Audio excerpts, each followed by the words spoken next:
afternoon, everyone, and welcome to our KE and Coffee session. My name's Alasdair Cameron. I'm the Director of Strategic Engagement at PraxisAuril. Tamsin, do you want to say hello? Yeah, hi all. I'm Tamsin Mann, Director of Policy and Communications at PraxisAuril. Okay, so just to make you aware, this webinar is being recorded, and we do make the recordings available on our website at a future date. If I could ask you to please ensure your cameras are turned off and your microphones are muted, at least until Tamsin and I have expressed our views on the topic, and then we're desperate to hear what you've got to say. We will use the raise hand function, you can find that by clicking, I think, on participants, and then you'll find yourself and you should be able to raise your hand if there is something we say that you object to strongly and really want to come in at that point. The usual format is that Tamsin and I talk away and discuss the report for about 10-15 minutes, maybe 20 at a push, and then we do ask for questions and comments.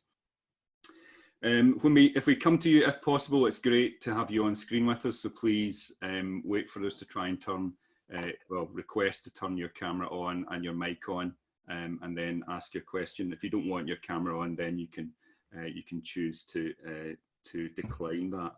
The chat will be available throughout, so please use that to chat with us, although as I've said, I can only do one thing at once, so I won't be able to respond to anything while I'm speaking. Tamsin may, but then you can use it to talk to anybody else that you see on the call as well.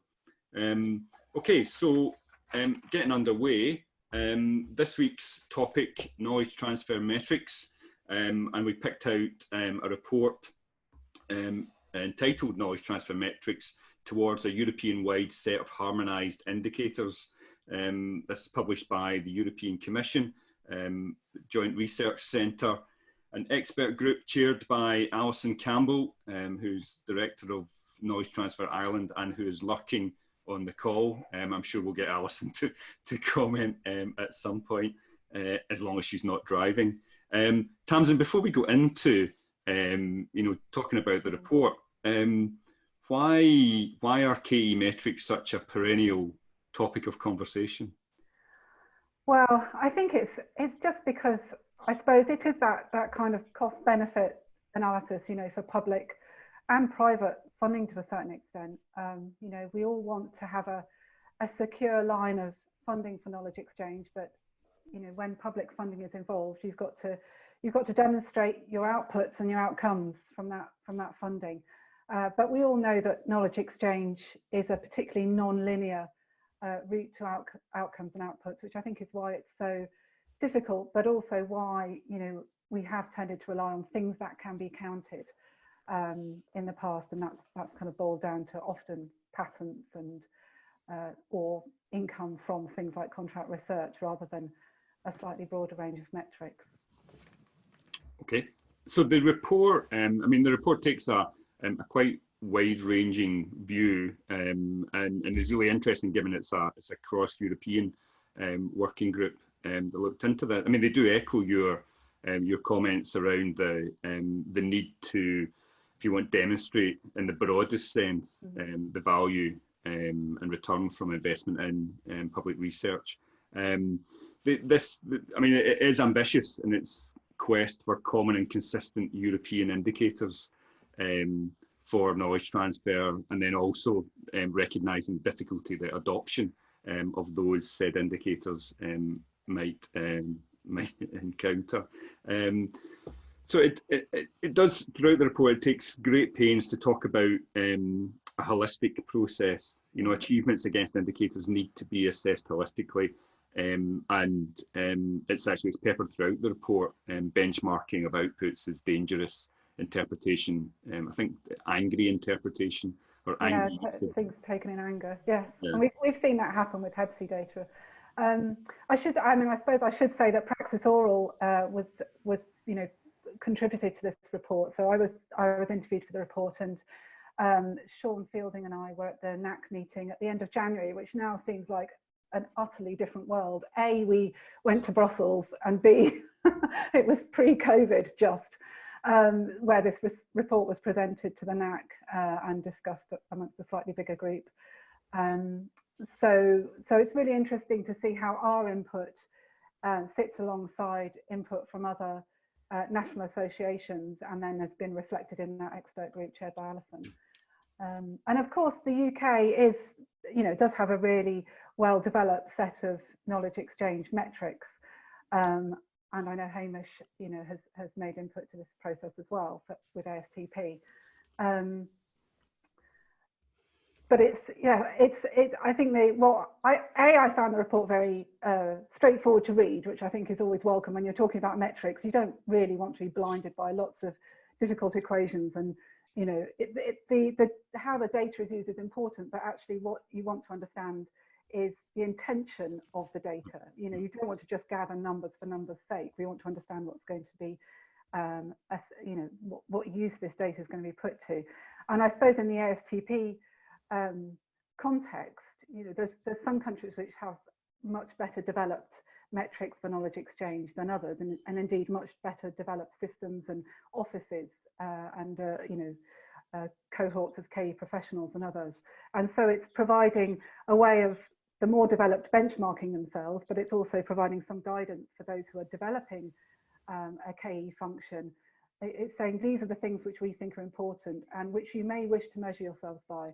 And it's not saying you should use all these metrics all the time. It's got this balance between the kind of the things that are recommended and the things that are more discretionary, which might be useful for internal benchmarking, but not necessarily reported at a national level.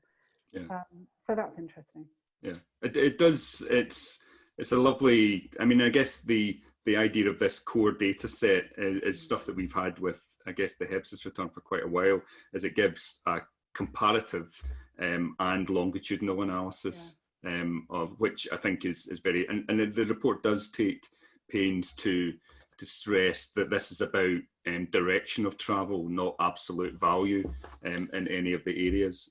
So that's great. One thing that did make me smile, and it's always good when a report of this nature makes you smile, is when the statement that KT indicators are a measure of the performance of the PRO, so the public research organisation, and not of the KTO. Which I think is some interesting comments. We all know that when things are going well, the success is reflected at the institutional level, and when things don't go so well, it's the fault of the tech transfer office or the KE office. So yeah, that's true of any kind of data, I think. But yes, it's good to have it written down. Good to have it written down somewhere. So if we move on to the recommendations, so there were 10 recommendations in the report. I guess the first one around scope and just saying that the indicators should reflect the range of KT channels that exist is pretty consistent with most areas, I think, where they're going. Moving on to those core indicators. So they talk about core indicators and then supplementary and contextual indicators. And I guess the thing that's slightly different from what we do in the UK is that they've got to try and be or to recognise that there are different countries, different setups involved in this return, and they need some way of pulling them in and making that apparent. Yeah, I think it's about making the data very, very contextual, as you say, that kind of local and national environment. So you've got the internal context. So there's nice messages here about the importance of leadership in knowledge exchange and really making sure that whatever data you collect, it's meaningful to your internal audience, that kind of PVC Vice Chancellor audience, which of course we're doing with the Concordat alongside KE metrics in the UK. But it's also talking about, are these data sets meaningful at a national level to the politicians who are going to make the decisions about the level of public funding and public support for this activity. And so that's your wider environmental context. And they use the terms activity and impact, which we tend to talk about outputs and outcomes. But yeah, it's that saying, what you do and why it makes a difference. Yeah. So I guess trying to relate back to HEBSIS, so when it talks about internal context, this is a bit of HEBSIS Part A, really. That be? Yeah. Yeah.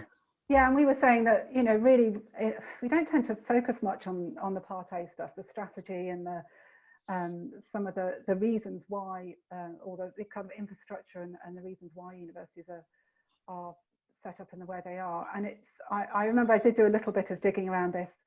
I think it was particularly around who had ticked which boxes to say they had a strategy for knowledge exchange, but then it broke it down into much more refined categories. And it was interesting to see what boxes have been ticked in that respect.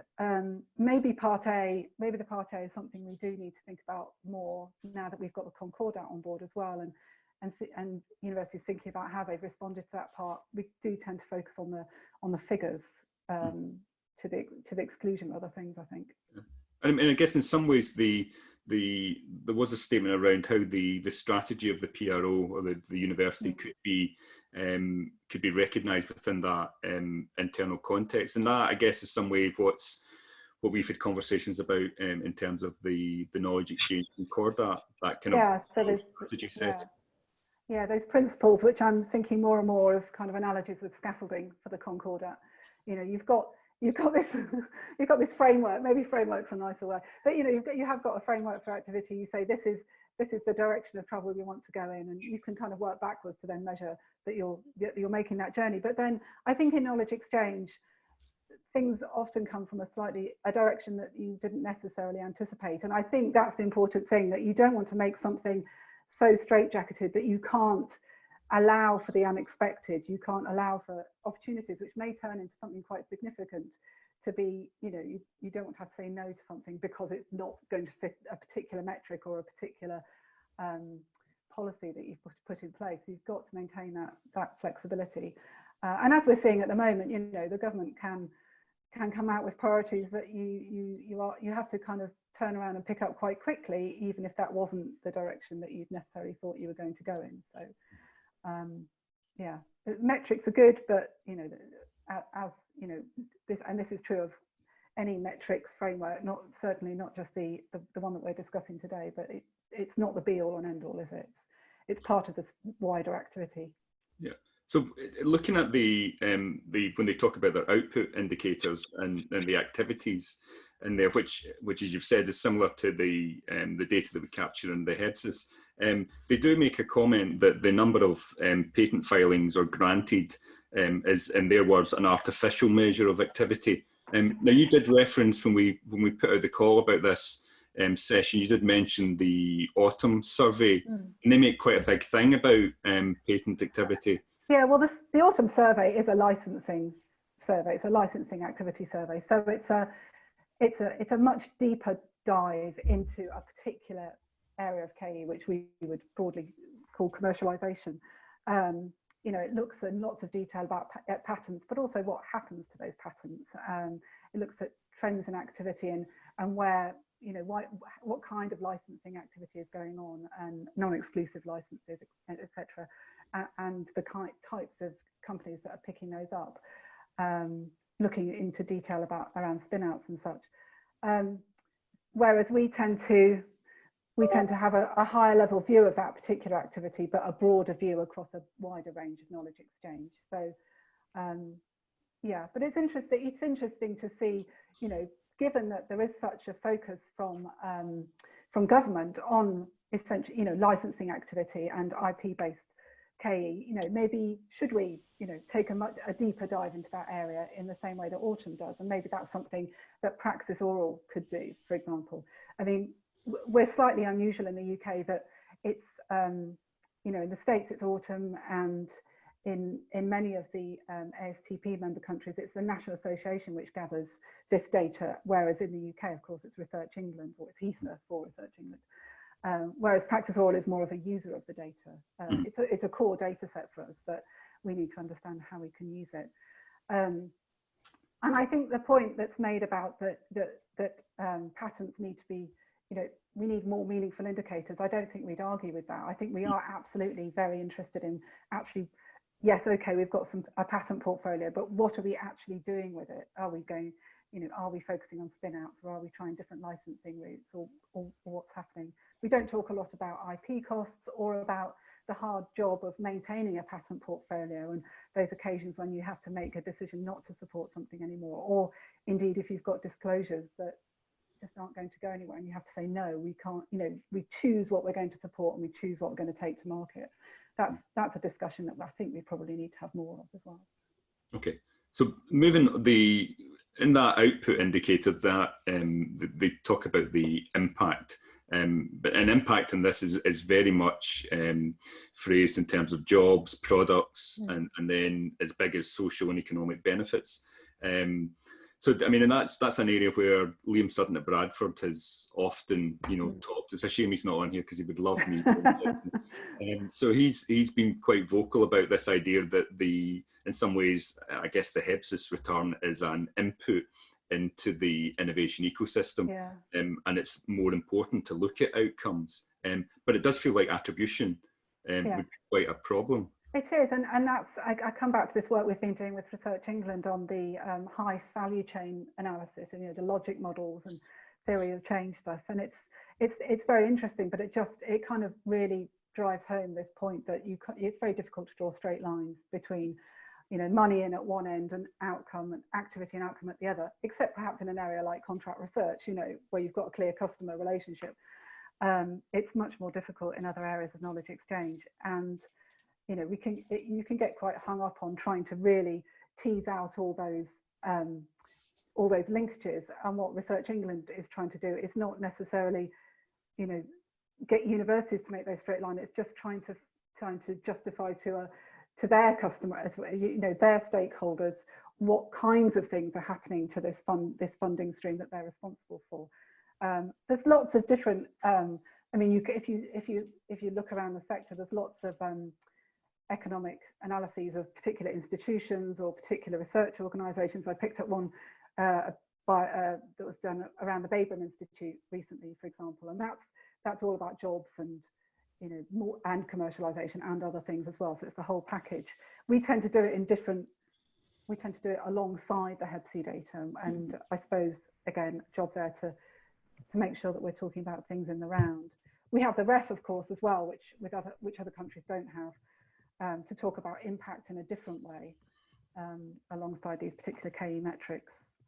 Okay. So the other, I mean, as I said, there's 10 recommendations, and they talk about the importance of case studies. Numbers aren't enough, which is again is something we've already mentioned.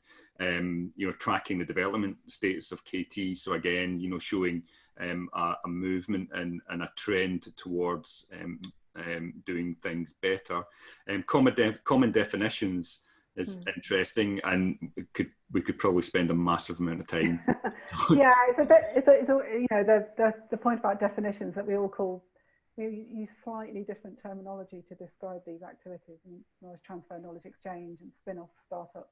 You know, that's spin-offs, spin-outs. You know, they're the examples. I mean, yeah, I think. And this is where I think a lot of the HEBC review might focus is on the definitions of the data labels rather than on necessarily finding new categories of data. I should say I don't have any insight into the HEBC consultation and how it's going at the moment. But I would think that data definitions are going to be tightened up, certainly as part of that. It's really important. And then they talk. I mean, they recognise they need another expert group to help adoption. You know, yeah, that's so this expert group is at a much higher.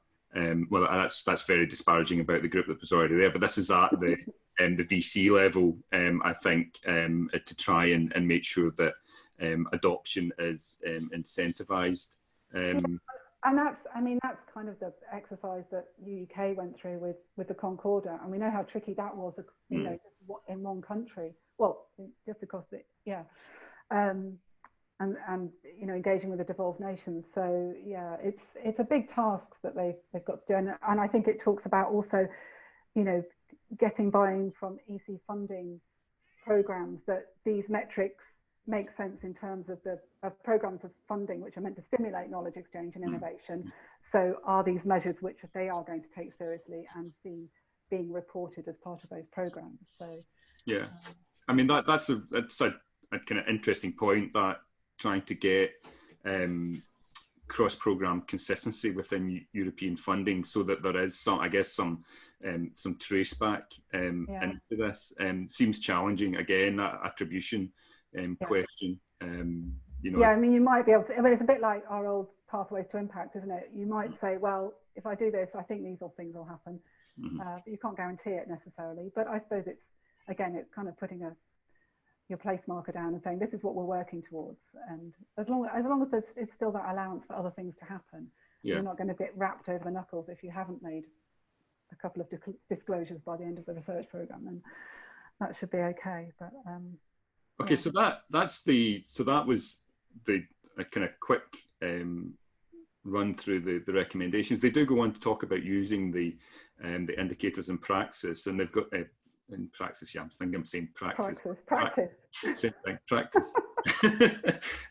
And when you look at the visual representation, it's quite similar to what we've seen for KEF, or as you mentioned, spider diagrams and the collaboration monitor.